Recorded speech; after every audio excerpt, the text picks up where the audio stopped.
Sællinu frábær sigur hérna á KR í Vísbikarnum. Hver var svona lykillinn að þessum sigri?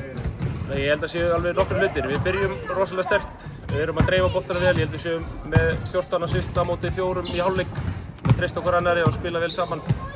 Og já, bara sýnum tóninn svolítið bara í byrjun leiks.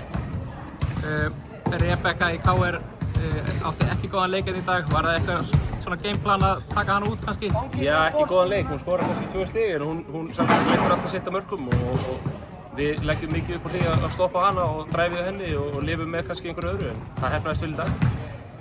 Þið eru komnir í undanúrslit og ef þú getur svona sagt mér kannski hvernig var markmiðið fyrir þennan bikar svona fyrir mót? Þetta er ógeðslega skemmtileg keppni og önnur keppni heldur en deildin og þetta vill maður alltaf vinna og fara á þetta lið, þannig að við stefnum á það. Þið mæti KR aftur á þriðjudaginn. Já. Heldur að sá leikur verið eitthvað öðruvísi að þessi? Mér finnst bara allir leikir í deildinni mjög spennandi og góðir og við þurfum að mæta bara klárar ef við þurfum að vinna alla leiki í deildinni.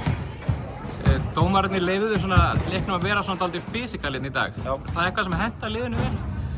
Já, svo lengi sem við látum ekki fara í hausinn á okkur og höldum bara áfram að spila fysikal og við erum stórar og sterkar og langar og þannig að ef það á að leyfa kontakt þá getur það alveg hjálpa okkur líka. Takk fyrir Linur, gangið vel.